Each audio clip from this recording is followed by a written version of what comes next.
വിശുദ്ധ വിളി കൊണ്ട് വിളിച്ച് യാക്കോബിനെ തന്റെ അവകാശമായിട്ടും നിക്ഷേപമായിട്ടും ദൈവം കണ്ടെന്ന ചുമ്മാതുള്ള വിളിയല്ല. അപ്പൊ യാക്കോബിന് ശോധന കൂടുതലുണ്ടല്ലോ. ദൈവത്തിന്റെ നിക്ഷേപമായിട്ടാണ് ദൈവം കണ്ടത്. എന്നാൽ യാക്കോബ് പറയുക, നീ എന്നെ ഒന്ന് നിറച്ചൊന്ന് അനുഗ്രഹിച്ചേ. എടാ, കുറച്ച് കടമ്പ കിടക്കാതെ അനുഗ്രഹിക്കുകയില്ല.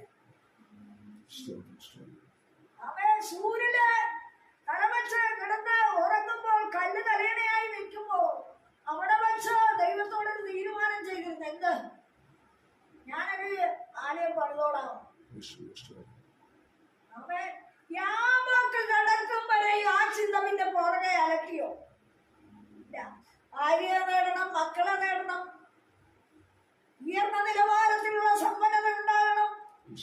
അതിനുവേണ്ടി കാട്ടിക്കൂട്ടാവുന്ന എല്ലാം താൻ ചെയ്തിട്ട് അവസാനം ദൈവത്താൽ വിളിക്കപ്പെട്ടവൻ, ദൈവത്തോട് നേർച്ച നേർന്നവൻ യാബോക്കിന്റെ കടവിൽ വന്നാണ് യഥാർത്ഥമായി വിശുദ്ധി പ്രാപിച്ചത്.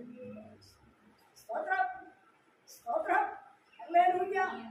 ഓർത്തെ, നീ യാക്കോബായിരിക്കാം, നീ ഇസ്രായേലായിരിക്കാം, ദൈവത്തിന് വേണ്ടി നിന്നതായിരിക്കാം, നിന്ന സഹിച്ചതായിരിക്കാം, കഷ്ടം സഹിച്ചതായിരിക്കാം, വേദനപ്പെട്ടതായിരിക്കാം, ഒറ്റപ്പെട്ടതായിരിക്കാം, ചില നഷ്ടപ്പെട്ടതായിരിക്കാം. എന്നാൽ നിന്റെ മേലൊരു വിളി കിടപ്പില്ലേ? ദുശാഠ്യമുള്ള ജനം, ഈ ജനം അധരം കൊണ്ടെന്നെ സ്തുതിക്കുന്നു, ഹൃദയമോ അവരെങ്കിൽ നിന്ന് അകറ്റി വച്ചിരിക്കുന്നു. മാനുഷ കൽപ്പനകളായ ഉപദേശങ്ങളെ അവർ ജൽപ്പന ചെയ്തുകൊണ്ടിരിക്കുക. അവൻ കണ്ണുകൊണ്ട് കാണുന്നുണ്ട്, അവൻ ഹൃദയം കൊണ്ട് കേൾക്കുന്നുണ്ട്. പക്ഷേ മനസ്സ് തിരിയാതിരിപ്പോൾ അവൻ ഹൃദയത്തെ തടുപ്പിച്ചിരിക്കുന്നുണ്ട്.